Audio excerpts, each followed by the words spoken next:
People often ask, Colin, since you know so much about pedal circuits, why don't you try making your own pedal from scratch?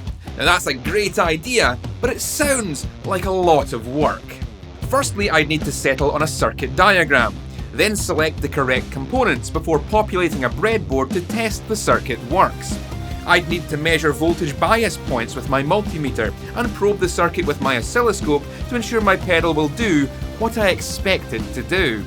I'd then need to transfer the circuit design to a turret board layout for the final pedal, using high quality components, soldering them all into place, finally putting them into a custom drilled enclosure, and after all that, I'd have to discover how it sounds.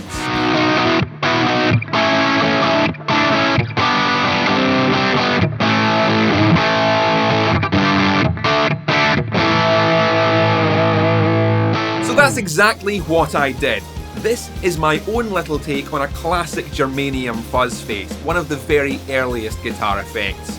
Let's gain appreciation for this enduring 1960s fuzzbox. My pedal is based on the Arbiter Fuzz Face released in 1966.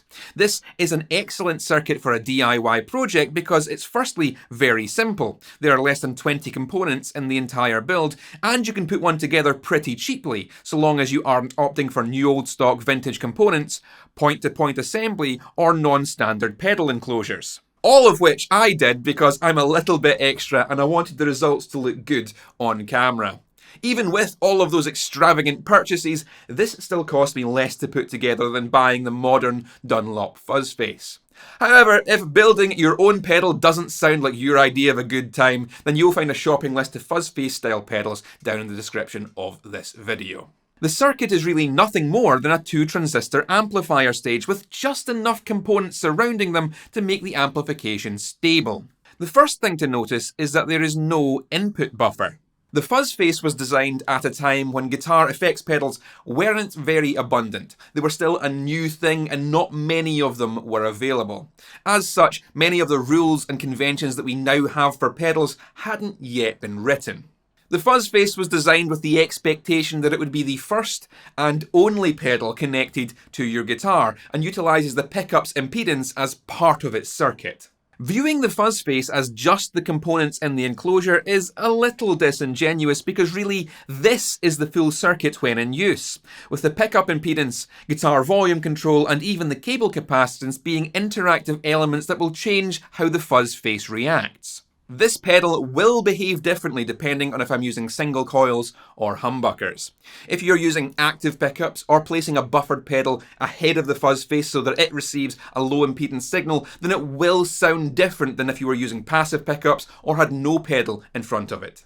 However, let's focus on what is inside the box. The original Fuzz Face utilised AC128 Germanium PNP transistors. Germanium PNP were the most readily available format of transistor in the 50s and 60s, so it's no surprise that we see them crop up frequently in the earliest guitar effects. By the 1970s though, Arbiter had already shifted to using silicon NPN transistors, which offered more consistency in production and more stability in performance, at the cost of some guitarists complaining about how it would affect their tone. Whether you are choosing PNP or NPN transistors has significant ramifications to other important aspects of the circuit, particularly how it will be powered. Current flows the opposite way through PNP compared to NPN, so you have to flip the battery around to get the circuit to work and be considerate of the polarity of other components. I'll be using these vintage Black Hat Edison XA102 Germanium PNP transistors. Therefore, I'll be using a positive ground power scheme and choosing to have it powered by battery only, just like the original Fuzz Face. This keeps the Fuzzy's power completely independent of any other pedals I may choose to use alongside it, meaning its positive ground power scheme won't cause any issues with the now standard negative ground power scheme used by 99% of pedals on the market today. Another consideration I had to make when picking these XA102s was their gain characteristics. The Fuzz Face circuit calls for transistors with an HFE of over 50, with one of them preferably having higher gain than the other. The exact value of the gain doesn't really matter, as we'll be using the circuit to set our gain values, but we do want to ensure we're selecting transistors that are at least in the correct gain ballpark. Measuring the gain of my transistors, the first one manages to slowly climb to 65 HFE before levelling out, which is a little low compared to other fuzz faces, but not the end of the world. And the second climbed straight past 150 and kept going, so these are more than viable for our fuzz circuit. But you will notice how the gain kept slowly increasing the longer current was flowing through them. That's something we'll have to keep in mind when operating this pedal later. In this two-stage amplifier, the first transistor is set up to have less gain, but is biased to produce a severely asymmetric distortion, while the second transistor is higher gain and biased to provide balanced output amplification. These bias voltages are determined by the resistor values connected to the collectors of each transistor. This is where breadboarding the circuit becomes essential, as no transistor is going to have identical performance to the next, and I'll need to measure the bias voltages of the transistors and adjust the resistor values until I land on voltages of around -1 volts for transistor 1 and -4.5 volts for transistor 2. Again, the precise voltages don't really matter so much. As long as we can get them into a certain range of tolerance, we'll be fine. This is a fuzz pedal after all, and ugly distortions are the name of the game. Many pedal builders will actually replace these resistors with little trim pots and then adjust the bias by ear, choosing the sound they like rather than the precise voltage levels anyway. This is where science gives way to art. However, I want to get them to the point where the waveform looks correct on the scope, as this informs me that I have in fact made a fuzz pedal. Coming back to the circuit, the fuzz control is connected to the feedback network of both transistors. The resistance of the potentiometer makes the gain performance of the amplifier more dependent on the ratio of these two resistors than any of the transistor's own innate behaviour, which is particularly important when using germanium transistors, which are incredibly volatile to variations in temperature and current. This volatility is for quantum mechanical electron energy level reasons, which, while interesting, are well beyond the scope of this video. The potentiometer's resistance stabilises the amplification, but has the side effect of significantly reducing the gain through the transistor. We can combat this by connecting a capacitor to the pot's wiper. This capacitor acts to bypass the resistor for our AC signal, but keeps the resistance in the circuit for all of our DC voltages. By changing the capacitor's position along the resistive track, we can select how much of the pot's resistance our signal bypasses. Bypass none of it and we get full gain reduction, pushing the signal back through the feedback network. But bypass all of it and the AC signal gets amplified to maximum gain. With the circuit understood and the breadboard testing complete, I sketched out the most efficient turret board layout I could think up. This achieves what is known as point-to-point wiring, where each component connects directly to the next without the copper tracks of a PCB between them. This is the construction of many vintage amplifiers and of modern boutique-grade gear which is chasing that vintage aesthetic. I like point-to-point turret board construction for the way it looks, but it certainly isn't the most space-efficient method of circuit layouts. This could have been done with a much smaller footprint on a PCB or Vero board. For anything much more complicated than a fuzz or a wah or a treble booster, I'd want to use a more space-efficient method, but for these very basic, simple circuits, it's nice to indulge in some point-to-point design. With all of the components soldered to the turrets and the enclosure drilled to my desired layout, it didn't take long to wire up the pots, jacks and switch, connect the pedal to a 9-volt battery, and finally get an idea of the sound I'd created.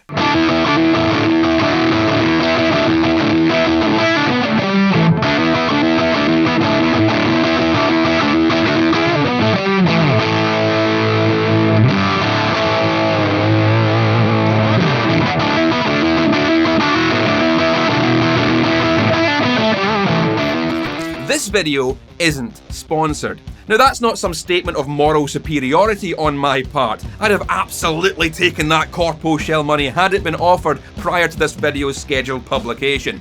Frankly, I could do with the cash. This wasn't some nay-F or unboxing first impression bullshit. I took a circuit to complete pedal and I spent my own money doing it.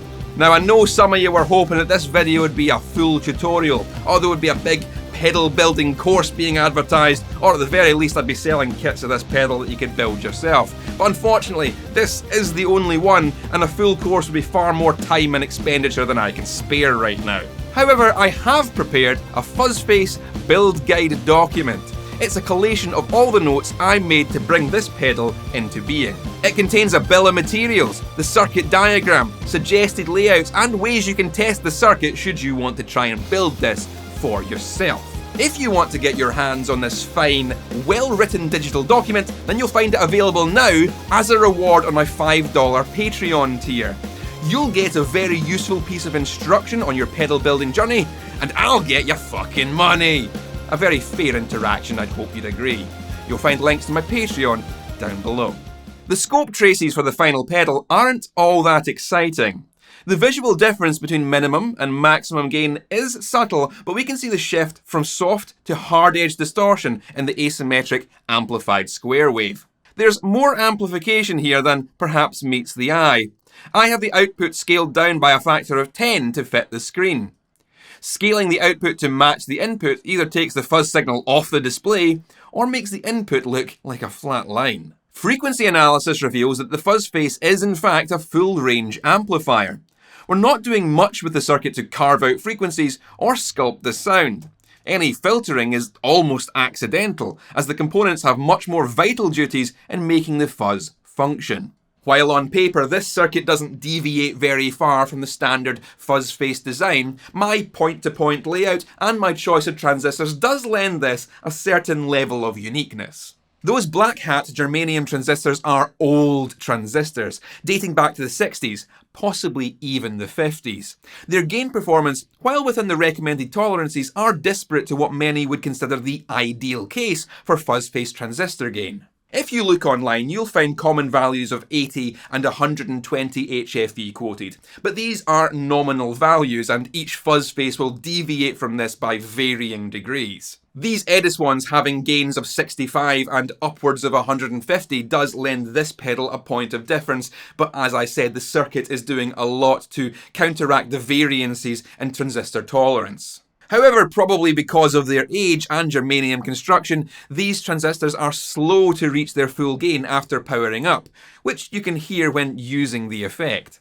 If I play through this pedal immediately after plugging it in, there is noticeably less distortion, and it gets filthier over a period of minutes as the transistors reach their gain equilibrium. And I've not tested this out, but I imagine this pedal will be, for the same reasons, quite susceptible to temperature changes.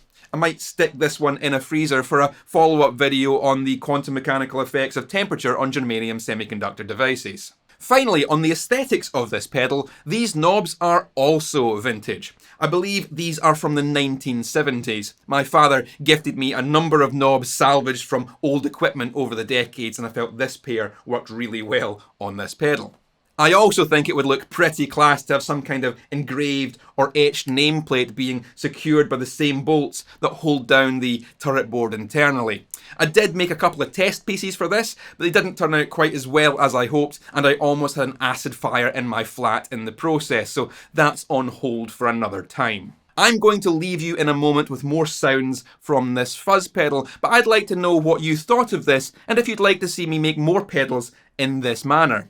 I've already got more board and turrets to remake my wah pedal, which would pair perfectly with this fuzz, but please leave your feedback in the comments below. Keep it loud, and let's hear some more of this fuzz.